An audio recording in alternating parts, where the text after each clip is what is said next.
নমস্কাৰ মই ভাস্কৰ দীপ্ত আপোনালোক সকলোকে স্বাগতম জনাইছোঁ মোৰ অনুষ্ঠান ভাস্কৰ দীপ্তৰ মুখামুখিলৈ যেহেতু লকডাউন চলি আছে আপোনালোক নিশ্চয় সকলো ঘৰতে আছে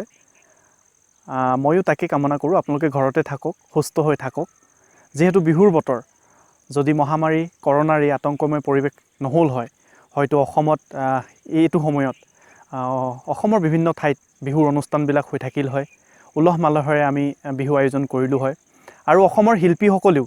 এই সময়ছোৱাত অসমৰ বিভিন্ন মঞ্চত তেওঁলোকৰ সংগীতৰ অনুষ্ঠান পৰিৱেশন কৰি থাকিল হয় কিন্তু এই মহামাৰী কৰোনাৰ আতংকৰ বাবে এই বছৰৰ বাবে আমি এই সকলোবোৰ স্থগিত ৰাখিবলগীয়া হৈছে আৰু আজি মই পুনৰ এটা অনুষ্ঠান আপোনালোকৰ মাজলৈ আগবঢ়াই লৈ আহিব বিচাৰিছোঁ মই অসমৰ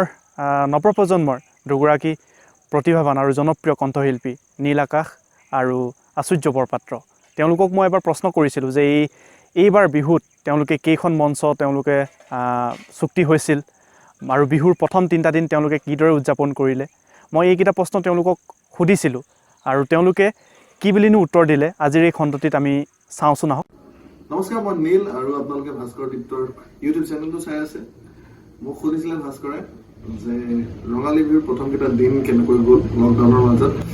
তাতে মই ক'ব বিচাৰিছোঁ যে গোটেই পৃথিৱীত COVID-19ৰ যি মহাপ্ৰকোপ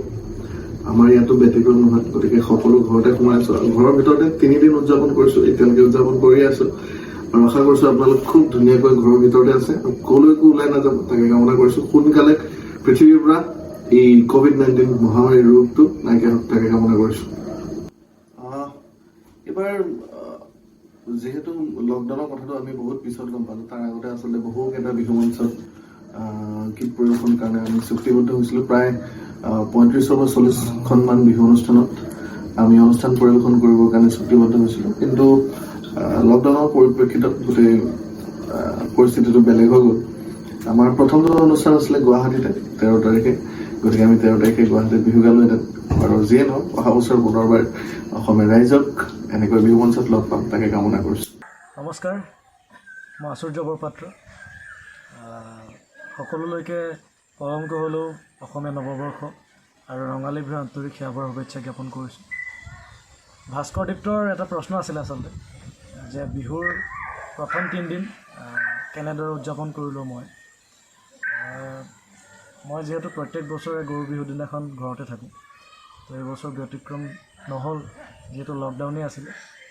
গৰু বিহু ঘৰতে কটালোঁ ঘৰৰ মানুহৰ লগত আছোঁ ঘৰতে কণীও যোগাইছোঁ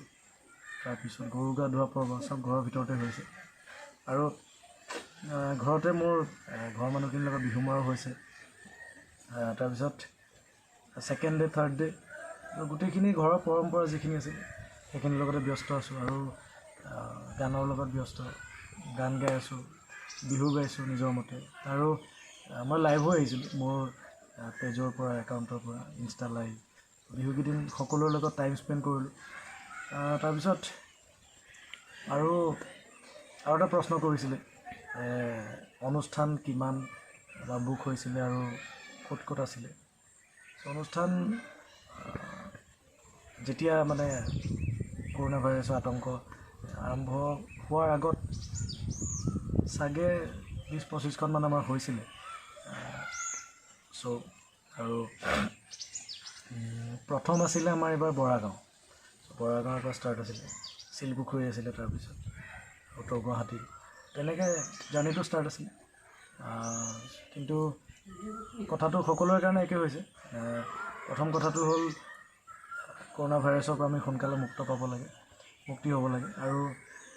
সকলোৱে লকডাউন মানি চলক আৰু এতিয়া যিহেতু শিথিল কৰিছে বহু শিথিল কৰিছে চৰকাৰে যিমান পাৰি চৰকাৰৰ নীতি নিৰ্দেশনা যি আছে সকলোবোৰ মানি চলক আশা কৰোঁ অসমীয়া নৱবৰ্ষৰ লগতে সোনকালে আমাৰ সকলোৰে জীৱনলৈ শান্তি ঘূৰি আহিব বুলি আশা কৰিছোঁ আৰু ভাস্কৰ দীপ্তক আকৌবাৰ ধন্যবাদ জনাইছোঁ আকৌবাৰ সকলোকে ৰঙালী বিহু আৰু